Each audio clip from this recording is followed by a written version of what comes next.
নমস্কার বন্ধুরা, আজ বানাবো ডাল ছেটানো তরকারি।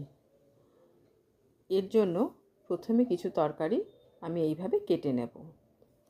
আর নেব কিছুটা মুগ ডাল, তেজপাতা, শুকনো লঙ্কা, আদা, আর আমার ঘরে কাঁঠালের দানা ছিল সেটাও নিয়েছি। এবার প্রথমে এই মুগ ডালটাকে আর একটু বলে নিই, ফোড়নে দেব 5 ফোড়ন। এই 5 ফোড়ন সোমবারই রান্নাটা হবে।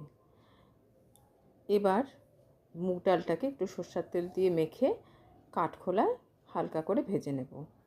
অল্প লাল রং আসতেই এটা তুলে রাখবো। এরপর ওই কড়াইতেই খানিকটা সর্ষের তেল দিয়ে তাতে দেব ওই সবজিগুলোতে লবণ আর হলুদ মেখে ভালো করে হালকাভাবে ভেজে নিতে হবে।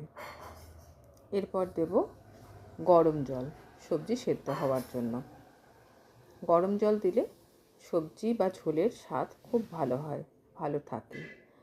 এরপর দেব ওই ভাজা ডালটা দিয়ে তার মধ্যে দেব কাঁঠালের দানা, যেটা আমি আগে থেকে বেছে কেটে রেখেছিলাম, 2 ভাগ করে রেখেছিলাম।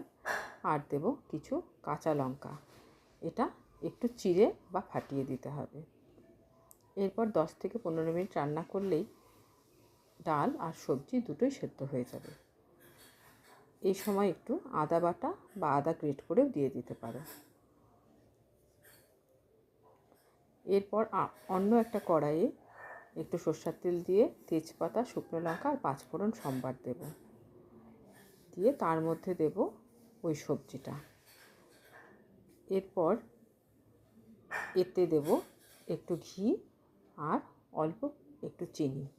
আমি এখানে দেখাতে ভুলে গেছি। কি সুন্দর গন্ধ যে বের হয়, আহা, খেতে যে কি ভালো!